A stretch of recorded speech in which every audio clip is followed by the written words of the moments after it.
자, 오늘 우리 함께 나눌 말씀은 두아디라 교회에 주신 주님의 편지입니다. 이 두아디라 교회에 주신 편지가 특별한 것은 7교회 중에 가장 분량이 많은 편지를 주님이 이 교회에 주셨다는 것입니다. 그만큼 두아디라 교회에는 칭찬받은 것도 많고 또 책망받은 것도 가장 많습니다. 이 두아디라 교회에 받은 칭찬은 황홀할 정도입니다. 너무 부러울 정도입니다. 여기 19절 말씀에 보면 나는 내 행위와 내 사랑과 믿음과 섬김과 오래 참음을 알고 또 내 나중 행위가 처음 행위보다 더 훌륭하다는 것을 안다. 주님은 두아디라 교회의 행위를 아신다고 그랬는데 4가지를 언급하셨습니다. 하나는 사랑, 또 하나는 믿음, 또 하나는 섬김, 또 하나는 오래 참음입니다. 에베소 교회에 그 훌륭하던 에베소 교회에 처음 사랑이 없다고 책망받았잖아요. 근데 두아디라 교회는 사랑이 있다고 제일 먼저 언급하셨습니다. 그 미혹이 많은 그때 믿음을 지켰습니다. 성도들 사이에 서로 섬기고 봉사하는 그런 교회였습니다. 환난이 무섭게 닥쳐와도 오래 참음에 인내가 있는 교회였습니다. 게다가 나중 행위가 처음 행위보다 더 훌륭하다고 말씀하셨습니다. 이건 정말 황홀한 칭찬입니다. 우리 사랑도 믿음도 섬김도 오래 참음도 어느 한순간 뜨거울 수 있죠. 문제는 얼마나 그게 지속되느냐가 문제죠. 근데 지속된 것도 아니고 더 훌륭해졌다니, 이런 칭찬을 받는 교회가 또 있을까요? 그랬던 교회가 두아디라 교회입니다. 그런데 이 두아디라 교회에 우리 주님이 책망을 하십니다. 그것은 그 두아디라 교회가 이세벨이라고 하는 그런 무서운 미혹자를 용납했다는 거죠. 20절에 보면 너는 이세벨이라는 여자를 용납하고 있다. 그는 스스로 예언자로 자처하면서 내 종들을 가르치고 그들을 미혹시켜서 간음하게 하고 우상의 제물을 먹게 하는 자다. 이세벨은 구약시대 아합 왕의 이방인 왕후입니다. 그 이웃나라 시돈의 왕의 딸이었어요. 정략 결혼을 한 거죠. 두 나라가 서로 평화롭게 지내자고 정략 결혼을 한 겁니다. 그런데 이 이세벨이 이스라엘에 시집을 와서 자기 나라에서 섬기던 우상을 가지고 들어옵니다. 그리고 이스라엘의 백성들에게 무섭도록 이 우상 숭배를 강요하고 결국은 하나님이 이스라엘을 무섭게 치시도록 만든 장본인입니다. 그런데 이 두아디라 교회에 바로 이 이세벨과 같은 자가 있다는 겁니다. 깜짝 놀랄 일입니다. 그렇게 훌륭한 교회 안에 이세벨과 같은 여자가 있을 수 있다는 겁니다. 이건 우리 자신을 돌아봐야 될 굉장히 중요한 일입니다. 우리 안에도 이런 미혹이 들어올 수 있는 거죠. 이 이세벨이라는 여자는 굉장히 은사가 강했던 사람인 모양입니다. 스스로 예언자로 자처하면서 주의 종들도 가르쳤다고 했습니다. 그러니까 아마 굉장히 은사가 강했던 것 같아요. 특히 예언의 은사가 있었던 모양인데 그 교회의 주의 종들조차 이 이세벨이라는 여자가 특별한 하나님의 종일 것이라고 그렇게 생각을 하고 미혹을 받은 것입니다.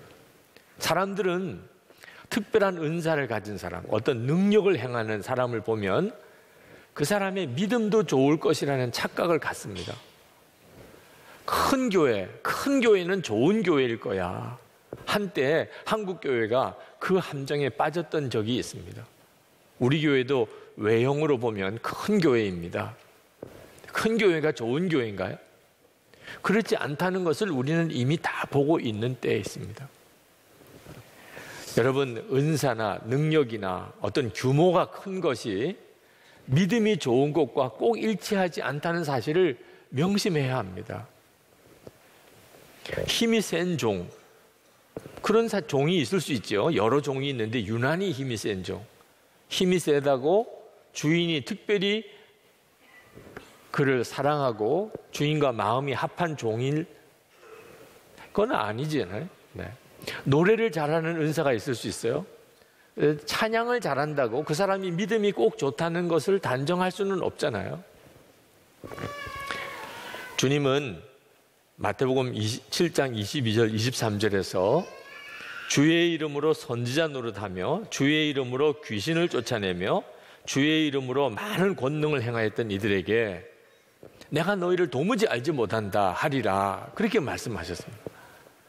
주의 이름으로 선지자 노릇도 하고 귀신도 쫓아내고 많은 능력을 행하는 사람을 어떻게 주님이 모를 수 있을까요? 예수님 당시 때부터 벌써 그런 사람이 있었습니다.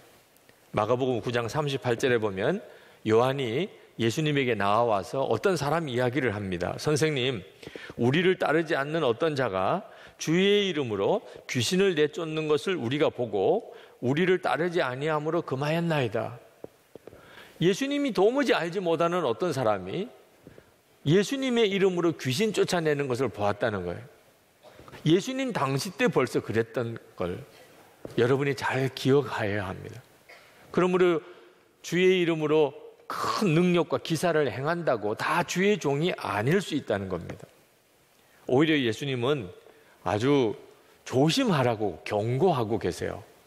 마태복음 24장 24절에 보면 거짓 그리스도들과 거짓 선지자들이 일어나 큰 표적과 기사를 보여 할 수만 있으면 택하신 자들도 미혹하리라.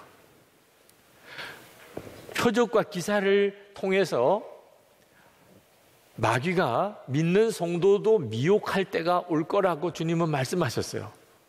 지금 우리 시대에 그렇습니다. 이단에 빠져 있는 어떤 분을 상담을 했는데 그분은 자기가 다니는 곳에 그 목사가 진짜 하나님의 종이라고 철석같이 믿고 계세요. 이유를 가만히 제가 들어보니까 기적이 일어난다는 겁니다. 딱 하나예요. 그에 대해서 아주 안 좋은 소문도 많고 또 여러 군데서 뭐 말도 많고 이단이라고도 하고 그 자기도 안 돼요. 근데 기적이 일어나는 걸 보니까 하나님이 우리 목사님과 함께 하시는 게 분명하다고. 아무리 성경을 가지고 표적과 이사를 가지고 마귀가 우리를 미혹할 것이라고 아무리 들여다 보여주어도 막무가내입니다. 지금 현재도 전 세계에 교회가 부흥되는 지역에 가보면 이런 미혹이 함께 일어나고 있음을 볼 수 있습니다. 18절 말씀에 주님은 눈이 불꽃 같은 분이라고 그렇게 말씀하시고 계신데 그것은 주님은 사람을 겉모습으로 보지 않고 그 마음의 중심, 영적인 실상까지 주님은 꿰뚫어 보신다는 뜻입니다. 23절에 보면 주님은 사람의 생각과 마음을 살피시는 분이라고 그렇게 말씀하셨어요. 주님 당시 때 가장 거룩한 경건한 사람들이 바리새인들이었습니다.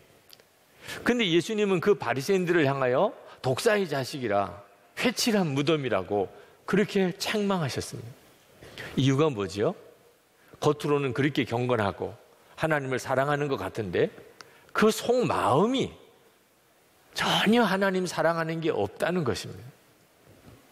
요한복음 5장 42절에 하나님을 사랑하는 것이 너희 속에 없음을 알았노라. 우리 주님은 속마음을 꿰뚫어 아시는 분입니다. 그래서 이세벨이 거짓 선지자인 것을 드러내시는 거예요. 겉으로는 하나님께서 큰 능력을 주신 사람처럼 행사하지만 그 마음 중심은 무서운 마귀라는 거예요. 당시 어느 도시나 상인 조합이 있었습니다. 장사를 하려는 사람들은 그 상인 조합에 가입이 되어 있어야 그 도시에서 장사를 할 수가 있었습니다. 두아디라 교회도 마찬가지였습니다. 근데 이때 당시에 상인 조합은 거의 다 우상 숭배와 직결되어 있었습니다. 장사 잘 되게 하라고, 돈 많이 벌게 해달라고, 그리고 신전에 가서 제사를 드리는 겁니다. 그런데 그때 당시에 신전은 전부 음란한 일을 하는 곳입니다. 여사제들이 창녀와 같은 존재입니다. 성적인 관계를 맺는 것이 제사의식의 하나였습니다. 자, 두아디라 교회에 예수를 믿는 성도들에게 이 문제는 굉장히 곤혹스러운 문제였습니다. 장사를 하고 살자니 그 조합에서 하는 대로 해야 될 것 같고, 예수를 믿었으니 이제는 그렇게 하지 말아야 될 것 같고, 이런 갈등이 있었습니다. 근데 이세벨이라는 여자가 괜찮다는 거예요. 아니, 먹고 살기 위해서, 세상에서 장사하기 위해서 그렇게 하는 것은 어쩔 수 없는 일이다. 하나님도 다 이해하신다. 열심히 장사해서 교회 헌금 많이 하는 게 좋은 거지. 은사가 아주 강했던, 예언을 하는 그런 이세벨이 그렇게 이야기를 하니까 두아디라 교인들이 아무 죄책감이 없이 우상 숭배에 참여하고 그리고 음란한 일을 했다는 것입니다. 주님이 이것을 두고 보실 수가 없었던 것이에요. 정말 심각한 문제가 된 거죠.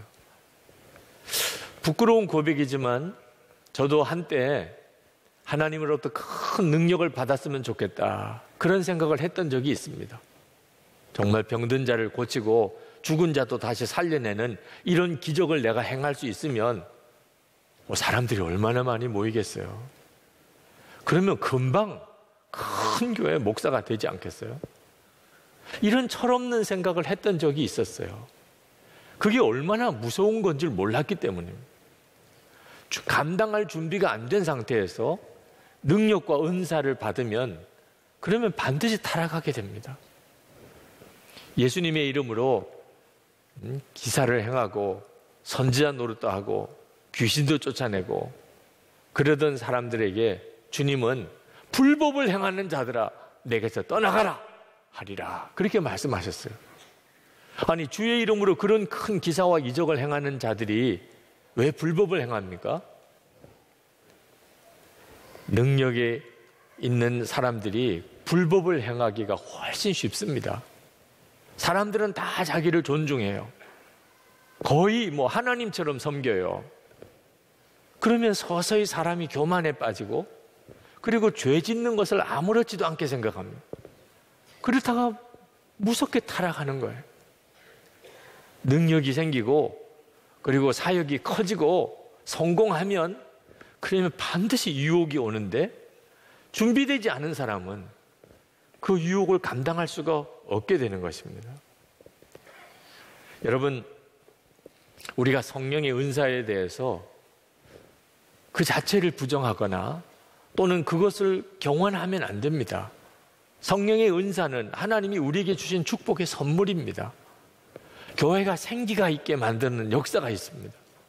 성령의 은사는 믿음이 없는 사람 또는 믿음이 약한 사람에게 하나님은 정말 살아계시구나 하는 놀라운 확신을 심어줄 수 있는 역사도 있습니다. 하나님께서 교회를 세우기 위해서 우리에게 각양의 은사를 주신 겁니다. 그런데 이 은사 사역에는 정말 조심해야 될 일이 있습니다. 그건 미혹이에요. 마귀가 이런 기적을 행하는 은사와 능력을 가지고 우리를 미혹에 들어오는 겁니다.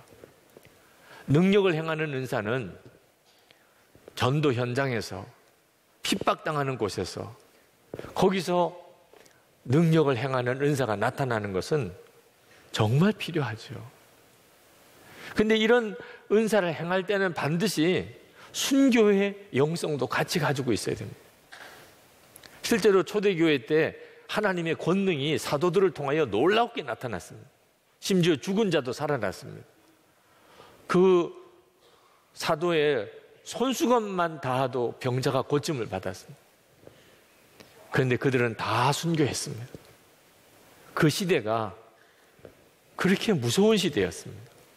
그러니까 그런 놀라운 능력이 나타나는 은사도 필요했던 거죠. 지금도 마찬가지입니다. 병자를 고치고 죽은 자도 살려내는 이런 은사와 능력은 하나님이 주실 수 있어요. 근데 그건 어디에 필요한 거죠?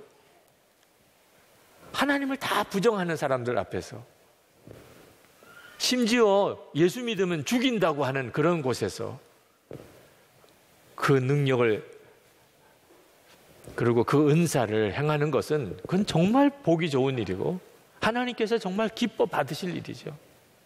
그런데 이런 능력을 행하는 은사를 가지고 교회를 성장시키려고 그런 은사를 가지고 큰 집회를 하게 하려고 그런 은사를 통해서 자기 이익을 얻으려고 하는 이건 정말 무서운 미혹인 것입니다. 주님은 주님의 종들에게 성령의 은사를 주시지만 역사하신 것은 주님이시지 그 은사를 받은 사람이 아닙니다. 주님이 뜻하시면 그 사람을 통해서 역사하시고 주님이 원하지 않으시면 아무리 은사가 있는 사람을 통해서도 주님은 일하지 않으십니다. 그런데 은사를 받은 사람은 주님이 역사하지 않으실 때를 순하게 받아들이기 어렵습니다. 그 전까지 기도하면 병자가 나음을 받았고 그 전에는 기도하면 예언도 열렸는데 이제는 주님이 가만히 계세요. 그럴 때 보통 대개의 은사자들은 거짓말로 여전히 주님은 역사하시는 것처럼 그렇게 행합니다. 주님이 말씀하지 않았는데도 주님이 말씀하신 것처럼, 주님이 역사하지 않는데도 주님이 역사하는 것처럼, 그때 무서운 미혹이 들어오는 겁니다. 거짓의 영이, 마귀가 들어오는 거예요. 그래서 수많은 은사자들이 마지막에 무너지는 거예요. 그러니까 우리가 은사를 쓰려면 철저하게 성령님에게 복종하는 것이 훈련되어져야 돼요. 오직 영광은 주님께만 돌리는 것이 준비되어져야 돼요. 성령의 열매가 맺어지는 사람이라면 그러면 은사를 사용해도 아무 상관이 없습니다. 21절에 보면 주님께서 이세벨에게 회개할 기회를 주셨다고 그랬습니다. 근데 이세벨은 회개하지 않았습니다. 그리고 예수님이 무서운 저주 같은 경고를 하십니다. 22절, 23절에 보면 병상에다 던지겠다. 큰 환난을 당하게 하겠다. 그의 자녀들을 반드시 죽게 하겠다. 그런 말씀하셨어요. 좀 너무 심하잖아요. 아무리 그래도 그렇지 어떻게 주님이 이렇게까지 심한 말씀을 하시나 그런 생각도 들 정도죠. 근데 여러분, 몸에 암이 생기면 여러분 어떻게 하십니까? 여러분 몸이니까 그냥 받아들입니까? 아마 틀림없이 여러분의 몸을 살리기 위해서 그 암을 도려내려고 할 것입니다. 여러분, 여러분의 집에 어떤 정말 낯선 사람이 부모인 것처럼 여러분을 가장해서 여러분의 아이들을 데리고 가려고 그러면 그때 여러분의 심정이 어떻겠습니까? 지금 두아디라 교회에 꼭 그와 같은 일이 벌어지고 있는 것입니다. 교회 안에 암이 생겼습니다. 마귀가 예수님, 주님인 것처럼 가장하고 들어온 겁니다. 두아디라 교인들을 마귀가 성령인 것처럼 속여서 그들을 미혹해서 타락시켜 가고 있는 것입니다. 우리 주님의 심정이 그와 같은 심정이, 그래서 지금 이렇게 말씀하시는 것입니다. 여러분, 우리도 여러분 자신에게 또는 여러분이 속한 공동체에, 우리 교회에 이 영적인 미혹, 이세벨과 같은 미혹이 들어오지 않도록 정신 똑바로 차려야 합니다. 두아디라 교회 모든 교인들이 다 이세벨에게 미혹된 것은 아니었습니다. 24절에 보면 남은 자들이 있었어요. 이세벨의 교훈이 아무래도 이상하다고 생각하면서 이세벨에게 속하지 않은 그런 교인들이 있었어요. 그 남은 자들에게 지금 이 편지를 쓰고 계신 겁니다. 그런데 그 남은 자들에게 우리 주님은 너무 중요한 말씀을 하셨어요. 24절에 나는 너희에게 다른 짐을 지우지 않겠다. 다만 내가 올 때까지 너희가 가지고 있는 그것을 굳게 잡고 있어라. 우리 주님은 그 두아디라 교회 남은 자들에게 다른 것을 내가 너에게 요구하지 않겠다. 너희들이 지금 가지고 있는 것을 굳게 잡고 있어. 이 굳게 잡고 있어야 될 가지고 있는 게 뭡니까?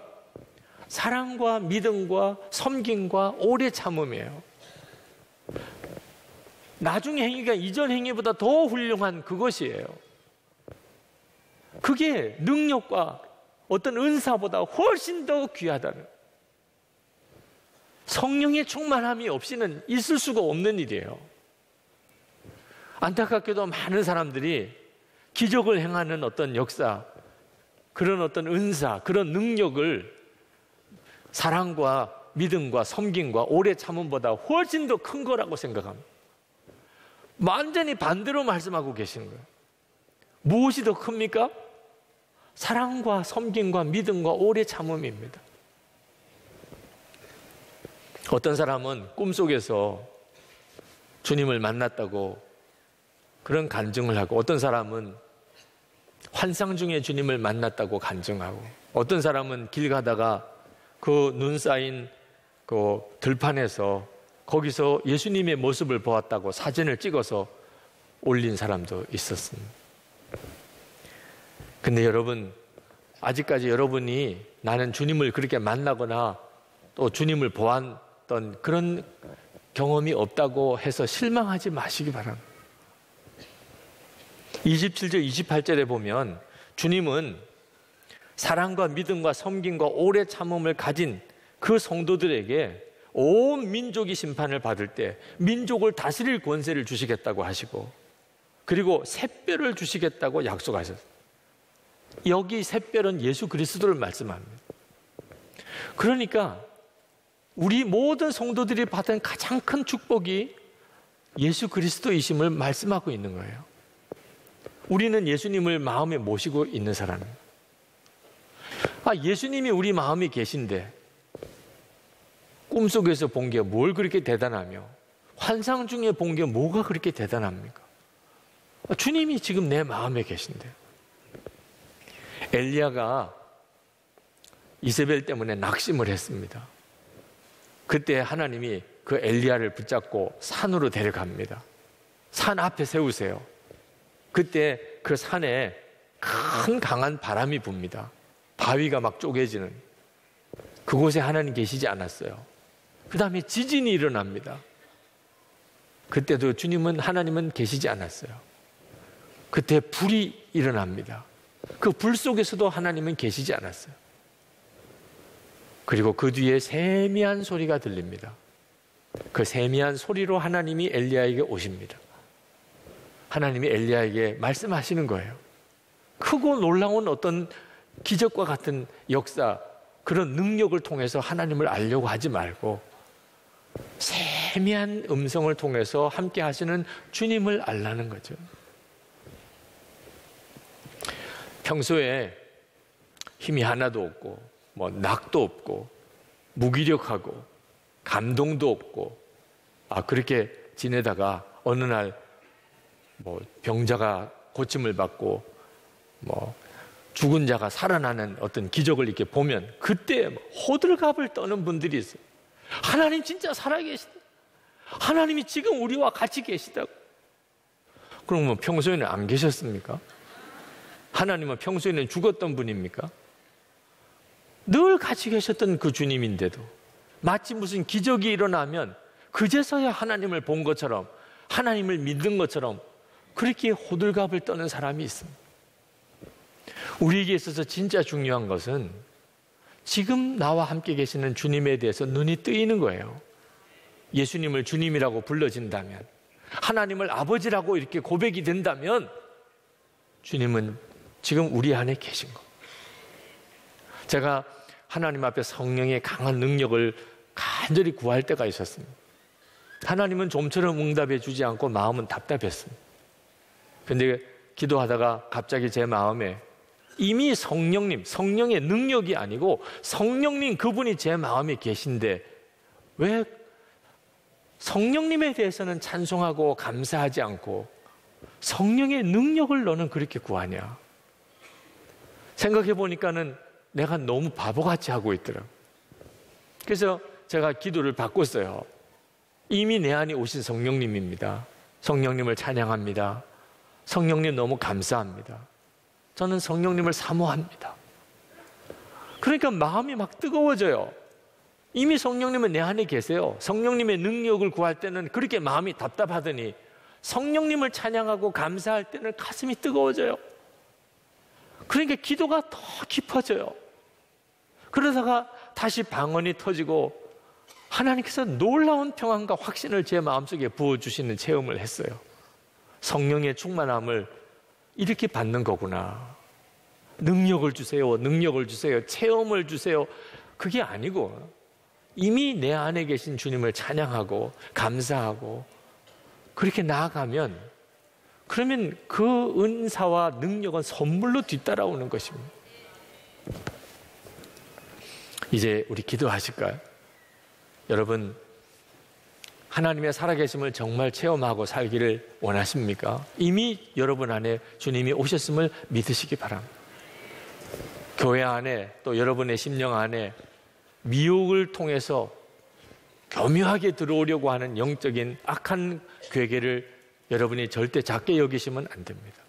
정신 똑바로 차리셔야 합니다. 주님 이 시간에 제 눈을 열어 함께 계시는 주님을 바라보게 하시고 사랑과 믿음과 감사와 오래 참음의 열매가 더 크고 놀라운 하나님의 능력임을 알게 해 주옵소서.